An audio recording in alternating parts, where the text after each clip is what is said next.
Hello. everyone, and welcome back to the Just Sam podcast. My name is Sam. Joining me is my co host, Mimi. And this week, we wanted to talk about some of the miraculous things that we have seen God do.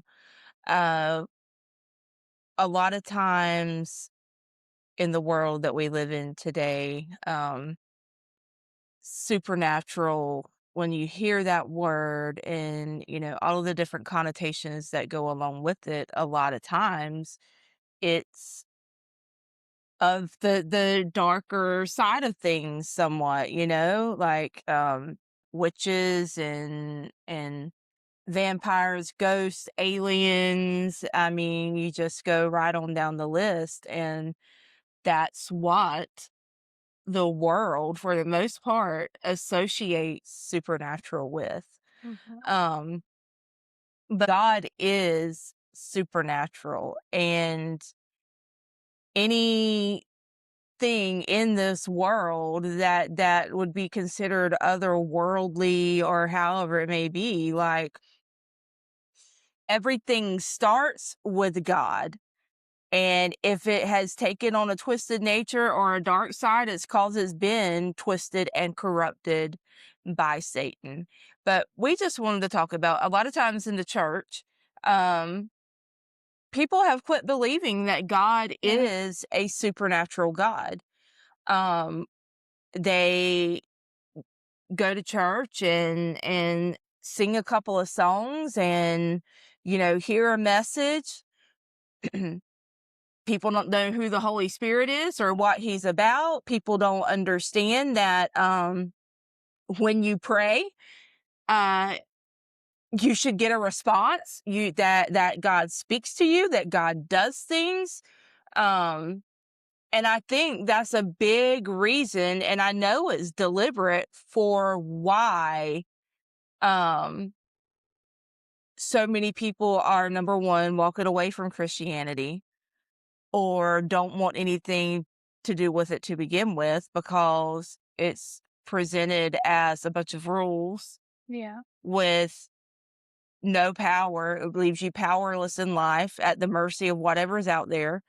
Um, People preach that you can't be a Christian and have any kind of like physical blessings like nice house, nice car, yeah, yeah, money in the bank. They thoroughly feel like in order to be a Christian, if you're a good Christian, you're going to be lack. So there's that as well. yeah. No, I absolutely agree with that. So anyhow, we'll get started on some of the things that we wanted to share, personal experiences in our own lives from things that we have seen God do. Um, I'll start when I first come to know the Lord, like 15 years ago. Um, my two oldest children were like 4 and 7. Um, my husband and I both got saved and got in church within 2 weeks of each other. So it was like September. Well, that December, Christmas came around, and we were like very, very broke at the time. Had just went through a bankruptcy and different things. Okay, so we had a little bit of an interruption there. We forgot to lock our office door, and my 7-year-old ran in. But like I was saying, we were very broke. First Christmas, uh, and my oldest son had been begging for handheld game player, Game Boy, PSP, whatever, had been begging for something along those lines. And I don't know if you're familiar at all in the audience, but at GameStop, they sell refurbished, used video game systems. Hmm. Um, and so, look, y'all, I had like $100 to spend total for the two kids that year. And so I called them and asked if they had any refurbished handheld systems. And the guy was like, "Yeah, I have one, but it's pretty beat up." And I said, "Well, hold it for me and I'll come look at it." And so we drove to the store and y'all, he wasn't lying. It was beat up bad. Like you just about could not see a square inch on the thing that was not covered in scratches, to the point that I asked him to turn it on. I wanted to make sure that when it was on, the scratches were not interfering with the visuals, in the game and stuff. And so, when he turned it on, it wasn't. You could see the screen okay, despite it looking like it'd been through World War III. And so I was like, all right, I'll take it. And so I followed him over to the counter. I watched him box it up. I paid for it. Went home, wrapped it, put it under the tree, and Christmas morning come around, and my son opened it and he was over the moon excited, et cetera, et cetera. And I just thought he was excited. He got what he wanted. I knew that scratches would matter a whole lot less to a 7-year-old than they would to me. And so I didn't initially really think anything about him, being super excited and everything. But he was passing it around for like his Nana and Papa and stuff to see. And I got to looking at it and I was like, "Gabe, let me see that for a minute." And he brought it over and handed it to me, and y'all, there was not a single mark on the whole thing. Not one. It looked brand spanking new. And now I'm telling you, it was so beat up. It was so beat up. And I sat there and watched the guy box it up. And I've been saved for 5 minutes, and I was like, "What?" And now I've been raised in church, but again, like we talked about at the beginning, there's just, and again, I really believe it's a tactic of the enemy because of course, he wants the world to believe that any kind of power, any kind of gain that you can have can only come from him. Right.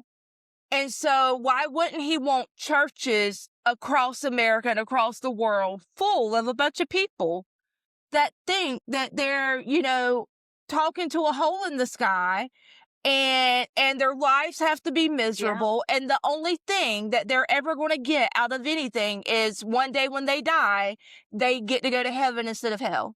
And if that was true, that would still be enough, of course. Yes. But that's so far from true. No, absolutely. So far from God's heart. Not that the Christian walk is not hard. It is very Not hard. that there's not sacrifices. Lots of sacrifices. Our pastor just this morning was talking about the fact that your faith should cost you something, and it should, because it cost Jesus a whole lot. Absolutely. A whole lot. But at the same time, he is a loving father. Those of you that are parents, do you not want to give your children the world? Absolutely. Do you not want to give them the world? And so, I remember on my way to work that night, just like being in awe and asking the Lord, like, why?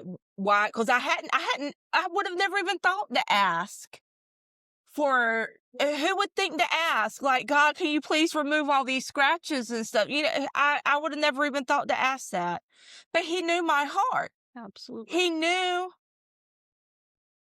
that as a parent, like I just said, you want to give your children the world. And And I remember he told me, he said, I care about the things that you care about. Absolutely. And he absolutely does. He absolutely does. Um, Another example, when I had my third son, um, Mimi and I had gotten to a place in our friendship and things and just the way our lives were, like we were very, very close at the time. I mean, we were like being stay-at-home moms Yeah. together and we were just very, very close. And this may be shocking to some people, but the way that births had always worked in our families is, well, just everybody came. Yeah. Literally everybody came till you couldn't fit nobody else in the room and you couldn't fit nobody else in the waiting room. It was a whole event. And just things had shifted and changed at that point in time. And I am the type of person that I have a very hard time um being I'm a people pleaser. Yeah. I'm a pleaser, and most of the time being a people pleaser is not really a good thing, but it's something that I do struggle with. So it's very hard for me to even consider making somebody, if I even remotely think that I might be, hurting somebody's feelings or offending somebody in any way, it's just hard for me. And so there had been shifting dynamics and relationships and different things. And part of me was kind of dreading the birth of my third son because, um, like there were people that I just didn't feel like had been there for me. Our relationship had changed, but I knew that it was an expected thing that everybody was just going to be there. And even though that's not really what I wanted, I didn't know how to tell anybody, you know, offend anybody or Right. anything. And so, but I didn't tell anybody this. And literally with my third son, and this was out of 4 children, the only birth that went this way. I just so happened to be standing in, I don't know if I said this or not, but in my heart leading up to the birth, like I secretly was wishing that it could just be like my husband and my mom and Mimi there. Yeah. I had no And, idea. and so like, it just so happens that I was standing in Mimi's Hmm. front room when my water broke. Like it was so dramatic. And her son ran to call my husband and told my husband I peed my pants because he didn't know how to say, that my water had broke. And literally, y'all, we didn't have time to call nobody, No. to let nobody No. know what was happening. Nobody had time to get to the hospital. I had not been in labor at all, like no contractions. My water broke, but then like 10 to 15 minutes, we were in the car to go to the hospital. And about the time I got in the front seat of the car, the first contraction hit. And instantly, they were a minute long Yep. and a minute apart. And I remember she threw the flashers on and driving crazy, like, you're not having this baby on the side of the road. We barely got to the hospital. Yeah. And my husband had come back to meet us, and then he left to run like 20 minutes up the road to get my mom because she didn't want to drive in the dark. And now the previous birth that he'd experienced, that we was like 18 hours long. So he's Yeah. thinking he's got plenty of time. And I remember as I'm pushing, watching him run by the foot of the bed to get up and almost trip over somebody, because when he came through the L&D doors, they like, you better hurry up, you're about to miss it. I didn't get a Tylenol. They Nope. didn't even get my IV in. Not even my IV. Yeah. But the people in my room was my husband, my mom, and Mimi. Yeah. And I remember like going to church for the first time after, the baby and everything, and just standing there just like tears pouring down my face and thanking the Lord because it was an unspoken request. It was not something that I could have ever made happen on my own.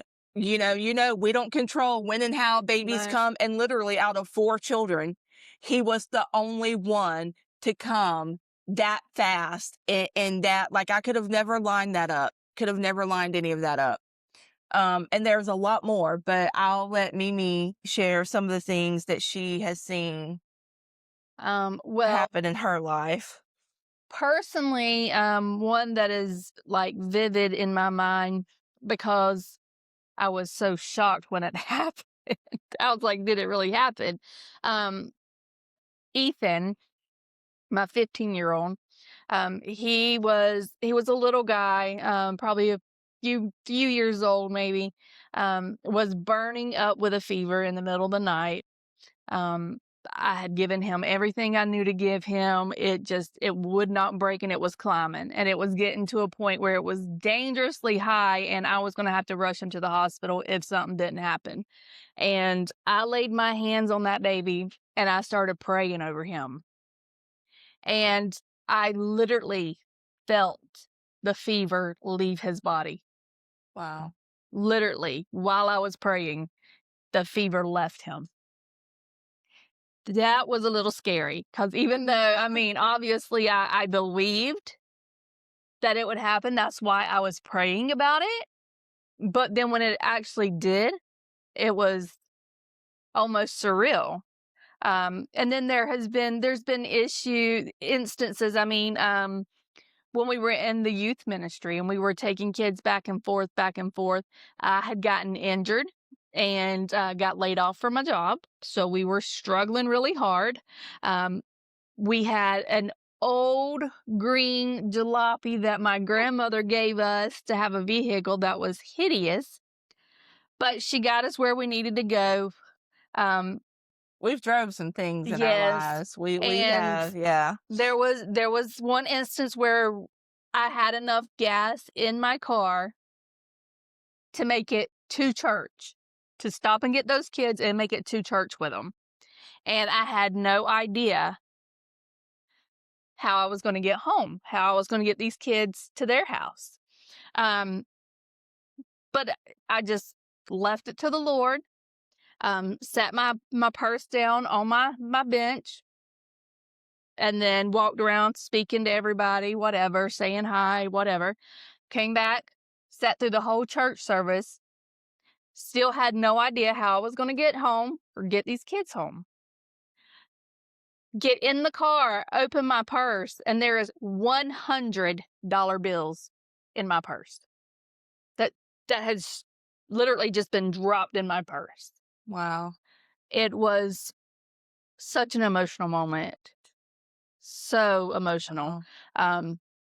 And then just a few months ago, we found ourselves in a rough financial spot, with my husband and myself both getting paid once a month on the first of the month. It's a little testy to try to figure out how to make your money go from day 1 to day 30 and all the in-betweens, what you may need and stuff like that. So there again, we had a discussion. We was like, hey, we got 20-something dollars in the bank. We both wanted to go to church. What do we do?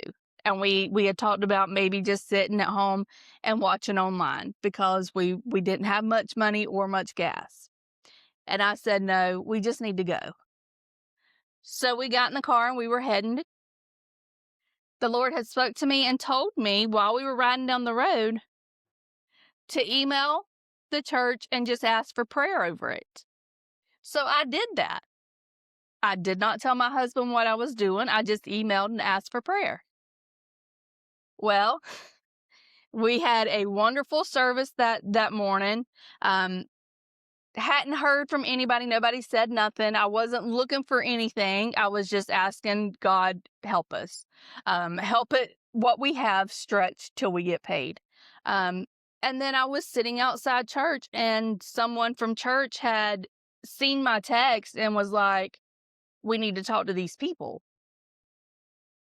So they text me, and we met them, and they ended up giving us $250 in Walmart gift cards so that we could have gas and groceries until we got paid. It's just literally, when you have faith, I've heard a million times faith can move a mountain. Mm-hmm. And that sounds a little outlandish, but it is absolutely true. If you have just the smallest amount of faith, the things that God can do and will do is absolutely astounding. Yeah. And not only like the unexpected things, but if God tells you that something is supposed to be yours, um, it doesn't matter what it looks like. The house that my family and I live in right now, um, it is actually my sister-in-law's childhood home. And about 4 years ago now, um, it's a really large home, y'all. It's like four four bedrooms, 2.5 baths in the main part of the house, and then there is a mother-in-law apartment that literally is a 1-1.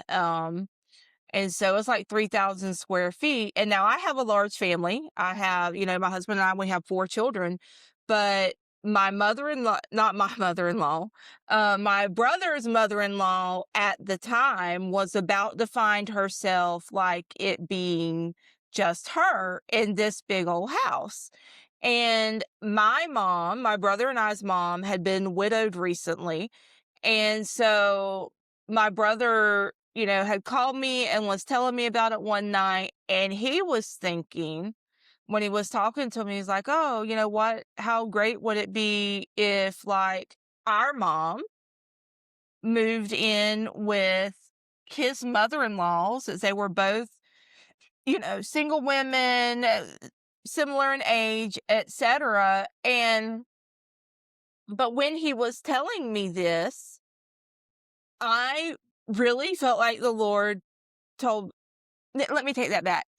Initially, I know it was God now, but initially I was thinking to myself, like, that would be perfect for my family, right? And because y'all, my husband and I had been bumping heads for probably about a year at that time because um, I really wanted to move. I wanted to move into a neighborhood, wanted a little bit nicer house and things. And I mean, if you threw him a shack in the backyard for the rest of his days, he would be just fine. And I like a little bit nicer things in life. But anyhow, so we had been really like, he didn't want nothing to do with no HOAs. He was dead set against anything like that.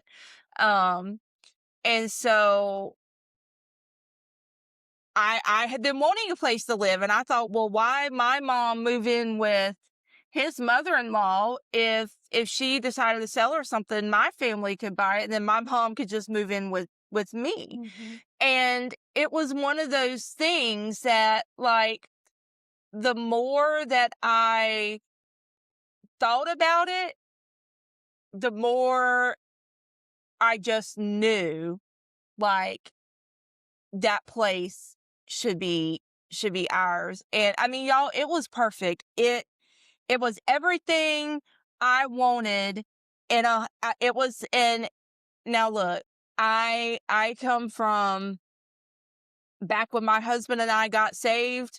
And I remember I told y'all, we went through the bankruptcy and everything else. We literally lived in a single wide, me, my husband, our 3 children, my dad and my brother, and we all lived in a single, y'all, I don't come from much. So I'm not trying to, when I say this, I am not trying to speak ill of or look down on anyone by no means whatsoever. But we had always lived in like mobile homes, and I wanted a home. I wanted a house. It was a dream that I had had forever. And this is an actual house with a cement driveway. And as a child growing up, when I would go to over to somebody's house after church or something, and y'all, if they had a trampoline and a cement driveway, I was like, oh my gosh, they must be like royalty or something. Literally, because we didn't grow up with anything. And so to be able to go to somebody's house and they had that cement driveway and you could get out there and skate or ride a bike and not be trying to do it in the dirt and the grass, like it just, in my mind, it was my pot of gold at the end of the rainbow, right?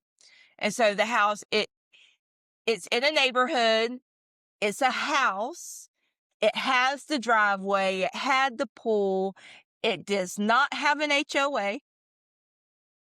I am no more than 15 minutes from a grocery store, but it still feels like we're in the countryside, which my husband wanted.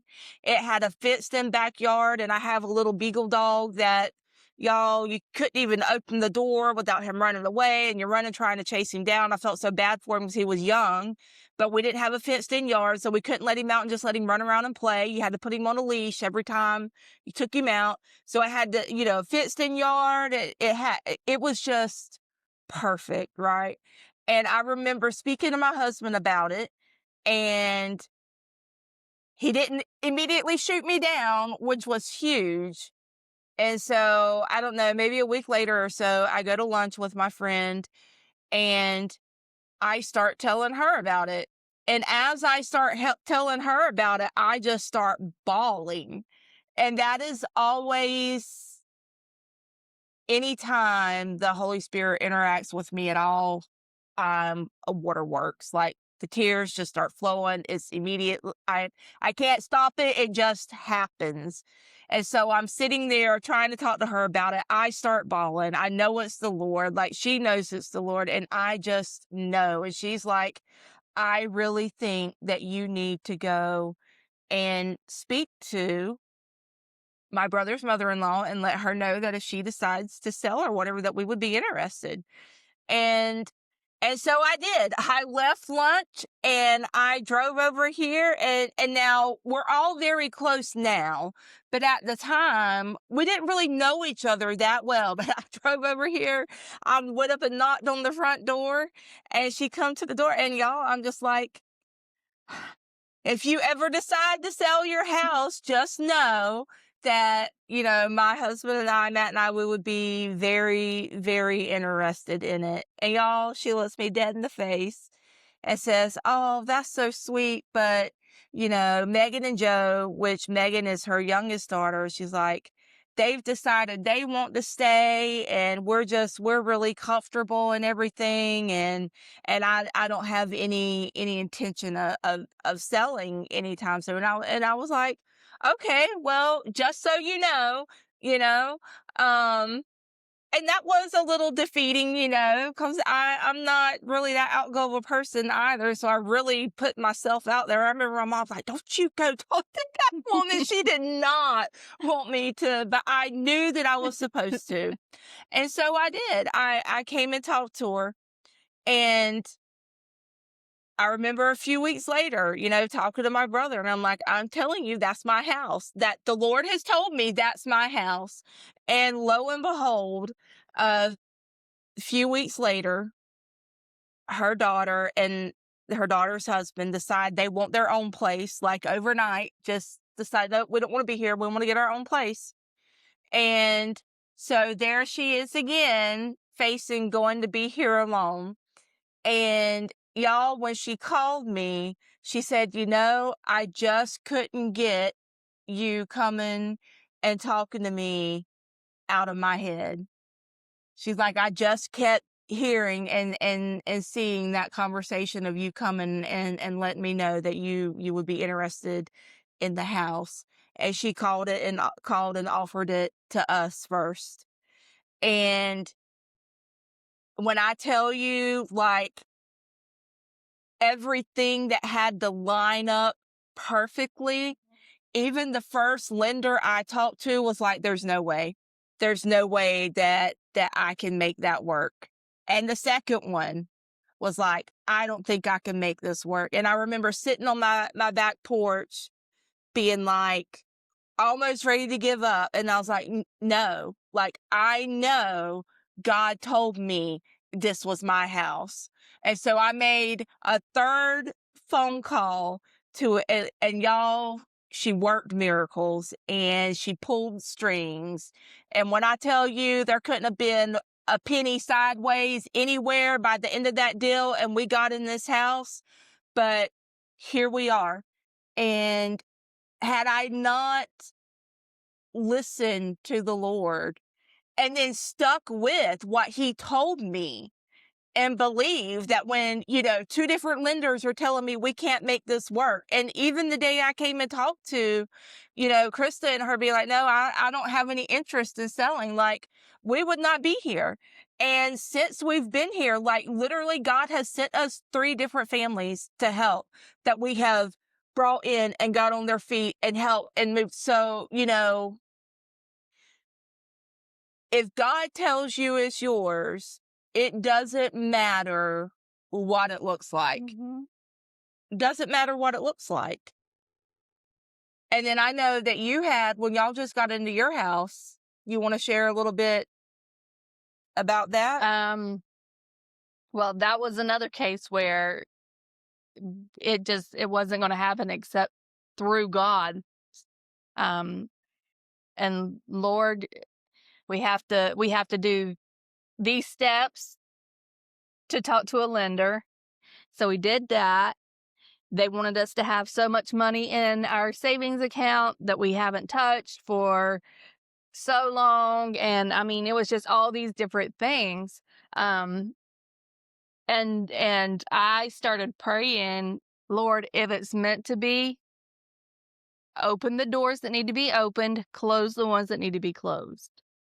And then just one thing right after the other fell right in place. We ended up using the same inspection that had just been done just a couple months prior. So we didn't have to pay that $800 and something, I think it was. And then there was just so many things that was happening like that. Oh, well, y'all aren't going to have to pay for this and you're not going to have to pay for that. And there was so many things that fell in line, and we were approved. Um, Told go look for your house, find out what needs to be done. So Becca, your sister-in-law, called me and she's like, hey, there's this place that I think y'all might like. Do you want to go look at it? She said, I don't know how I found it, how I came across it. It's not up for sale. Anywhere that I can find, there was no signs out, nothing. And so we went over and we looked at it, and I knew when I walked in the door of that place that that was where I was supposed to be. So that's why I prayed, Lord, if this is your will, like I feel is your will, then you're going to have to make some things happen. And he did, right up until the point that when we went to sign, what looked like we wasn't going to have enough money to make happen, we signed and got our home, and they gave us a check. Yeah. So, I mean, things like that could have only happened by the grace of God. Absolutely. Yeah. And my children several years ago, I had just moved them to a private school, and then COVID hit. And my now 19-year-old at the time, he had been really, really struggling in school, Yeah. um, basically failing. And then COVID hit, and I don't remember why exactly, but for whatever reason, they were not going to be able to go back to the private school that we had put them in the school 1920 school year when COVID hit. And so I was back again, like, I have no idea where I'm going to send my children. I was really, really struggling with it. I knew that Hunter needed help. And y'all, we were getting down to the nitty gritty. I was actually, uh, not working as a nurse at the time because my youngest had health issues, and I had went and got my Class B CDL and was driving school buses with Mimi. And we had went for our school bus training at the beginning of the school year, right before school started, and I still didn't know where I was going to send my kids. And as we were walking out to go to lunch from that training, I bumped into my third son's teacher from the previous year, from the Christian school they were in the previous year, out in the parking lot. And she ended up asking me, like, hey, where are you going to send the kids this year? And I was like, I have no idea. Y'all, we're like a week before school starts too. I'm like, I have no idea, because I've been praying and praying about it, was not getting any direction, didn't know what I was going to do. And she says, well, a few of us have started this little school over here, whatever. Why don't you come by and check it out? And so I did. When our training ended that day, Mimi went home and I went over to the church where they were starting the school at. And the lady that is now the principal of the school and the mother of my children's like best friends. I mean, they're friends with her children the way Mimi and I were growing up. Mhm. And she, takes me on a tour of the two little classroom school, because they had branched off and had intended to start this basically for their own children. Right. Is what they ended up telling me. But we were not halfway through. I'm gonna cry again. But we were not halfway through the tour of that school, and I knew all the way down to my bones that was where my children were going. Like, I had so much peace just wash over me that was where they were supposed to be. And y'all, the child that was failing across the board, but especially in math, by the end of that school year, had an A in math. Not only did he have an A in math, but I think that was his 7th or 8th grade year. And he would go on. He just graduated last year from that school, and that child carried A's and B's, except for maybe one report card, the entire rest of his school career. The whole thing. It has been such a blessing. I didn't know it was going to be there.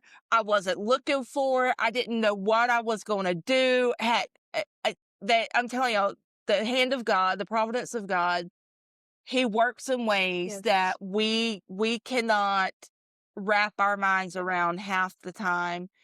And it absolutely amazes me every time I sit down and I stop and think and I look back at all of the things that He has done and all the miracles that He have worked. Now, maybe that doesn't sound like a miracle to some people, but to me it was. Absolutely.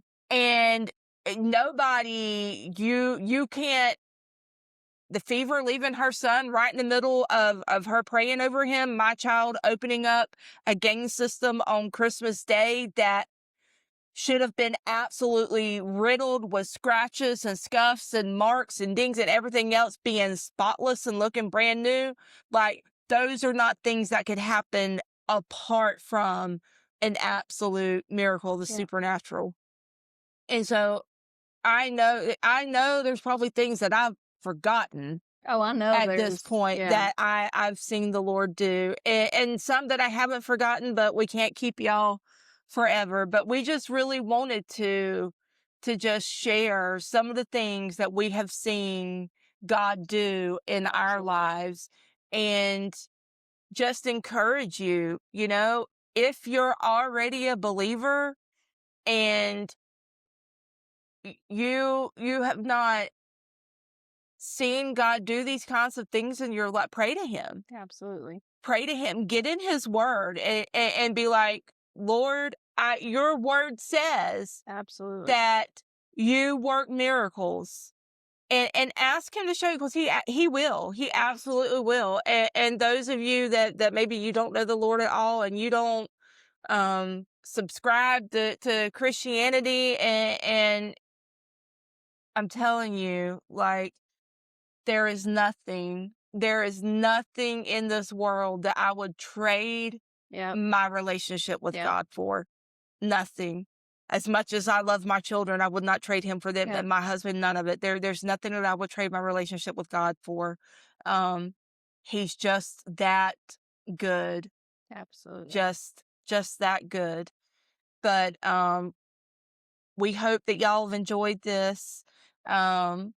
Again, if you want to follow us more, know more about us, you can find us on socials at Just Sam Travels, Facebook and Instagram, Surrendered and Magical, Facebook private group. We would love to have y'all. We would love to talk with y'all, interact with you. TikTok is Sam dot and the word and dot Mimi. Okay. So even more ways. Even I'm not a TikTok person myself, so I'll leave that in the good hands of Mimi. But I know there's a lot of people that love TikTok, so that's where you can find us at there. But we love y'all, and we hope that you have a fantastic week, and we will talk to you soon. Oh, Not to cut you go ahead. short, but I wanted to put something out there that the Lord laid on my heart. Since we're talking about following the Lord and faith, I wanted to put out there if anybody has any prayer requests or anything that you're struggling with or anything that we could pray either with you or for you on, if you will leave it in the comments, we will 100% do that as Yes, well. absolutely.